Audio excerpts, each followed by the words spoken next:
Bro, ilang taon ka na nga ulit? Single ka ba? Yep, single. 30 na ako. Si Sir Eric, hindi magpapauli ng buhay yan. Ang dami ng pumikot na babae dyan. Yun nga lang, nakakawala. Panira ka talaga no? Okay din naman talaga maging binata kasi magagawa mo lahat ng gusto mo, di ba? Walang magpipigil sa'yo. Excuse me, naririnig kita. Sorry. Pero lahat ng yan may hangganan. For me, si Alisa yung hangganan ko. Iba din kasi yung magic pag nakita mo na yung tao na gusto mong makasama pang habang buhay. Yung tipong handa akong isuko lahat, handa akong talikuran lahat. The idea of being alone is impossible for me. Hindi ko ma-imagine na hindi siya kasama. Eh, pwede naman tayong tumira dito. Bakit sa Barcelona pa? You know I wanna be a preschool teacher. Alam mo naman yun! I wanna have a career. Doon na nagkaroon ng opportunity. Ano, bawal? I'm very proud of what she has become. Yung pagiging kindergarten teacher niya. Once na mahanap mo yan, Nahanap ko naman na noon. Kaso, makahanap ng iba. Agoy! The one that got away pala! sino ba yan, the one that got away niya? Ganito. So yung plano mo mag-Spain, tutuloy mo pa ba? My love, anong planong to sa Spain? I mean, nakwento ni Ma'am kanina na titira ata kayo sa Spain. Tama ba? O mali yata ako? Ibang tao yata yung nakausap ko. Sorry. Yan, tama. Yan, ganyan. Perfect. What if we splash water? High speed, low shutter speed. Blurry effect. Gawin nating ghost titignan. Wide aperture. Pwede. Tapos gagawin kong ISO 100. Para hindi noisy. Para hindi noisy. Okay. Game, sige. Game, splash ka na. Basta Ayan, yung- sige, naka-ready ako. Let's go. Okay, 1, 2, 3, go. Yan, nice. Ganda, bet na. Okay guys, okay, let's do this as a couple. Paano bang gagawin? Okay, I'm gonna splash you. pupo ka lang and then splash water. Okay, splash. Yeah, like this, yan. Ayan, perfect. Sige. What? I told you this is not a good idea. Let's not do this. Wala to sa board. Bakit bigla may attitude?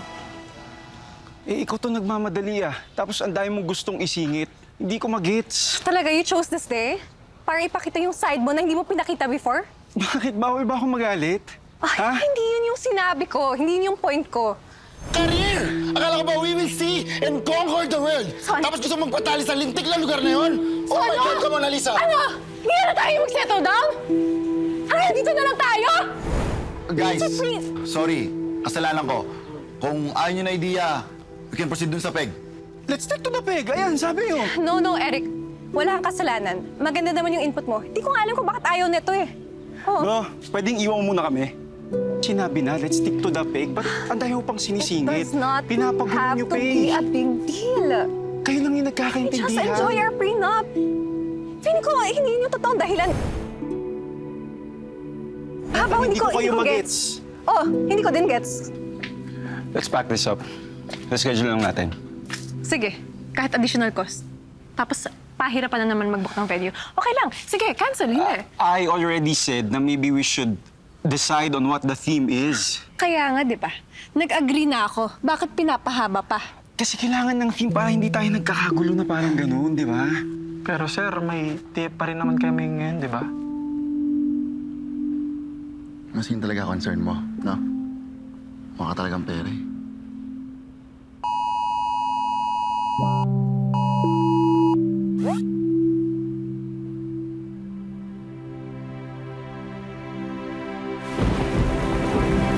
Bro, Eric, marami ka na naging client na prenup. Marami na rin. Pero more on fashion spread or street photog or documentaries yung ginagawa ko eh. Medyo hindi ko lang linya yung mga weddings. Halata, kasi parang allergic ka sa mga weddings eh, no? My love. What? I'm just asking. Siyempre, as an accountant, ibang perspective yung mga artists like him, di ba? I mean, malaki ba kitaan dyan? May mga gig here and there. Pero ako, mas carefree lang ako eh. Kung meron, go. Kung wala, edi fine. Kasi it's either you're a spoiled rich kid or someone who has no long-term plans para maging ganyan na hindi ka committed sa work. Photography is a passion for me. First and foremost. Yung income, bonus na lang yun. Ganyan talaga yung mindset ng mga artists. Yeah. Kaya nga, hindi ko gets. Pero now I know that artists like you is not really meant for marrying or settling down. Kasi isipin mo, paano kung may family ka na, di ba? How long can you keep that? Kung tinatanong mo kung bakit hindi ako nag-aasawa o kung wala akong ibubuhay sa pamilya ko, it's not my concern now, Olsen. Sir. Sir Olsen. Sorry. Akala ko kasi informal na eh. Medyo kawala na kasi yung mga tanungan eh. Bro, chill ka lang. I'm just getting to know you, okay? I'm just bored. Nakaka-boring naman talaga maging accountant. Excuse me? Ako lang yun ah. Perspective ko lang na boring siya. Ako lang yun. Tama ka naman. Medyo boring nga naman. But it earns me good money. Mas importante ang passion sa akin kaysa pera. Suits you. Bro, may problema ba tayo? Bossing, tulog na tayo. Oo nga pala. Hindi mo pa nasasabi sa akin yung mga pangalan ng mga dati mong exes. Why is that relevant here? Kilala mo lahat ng exes ko. And siguro naman, ngayong ikakasal tayo, baka pwedeng malaman ko na yung mga ex mo. Hindi na importante kung sino sila. Ikaw, Eric? Olsen, shut up. Tinatanong ko lang si Eric about his exes. Akala mo ba, tinatanong ko si Eric kung ex ka niya? It's a small world naman kung ganon. Isipin mo, ex mo siya. Siyempre, hindi, di ba? Bro, tama na. O ikaw na lang, bro. Ex mo ba yung fiancé ko? No. See? Ganon lang kadali. One word. Ba't hindi mo masagot, my love? Ha? Ito mo. Ayan, ganyan siya. She always walks away when things are getting serious.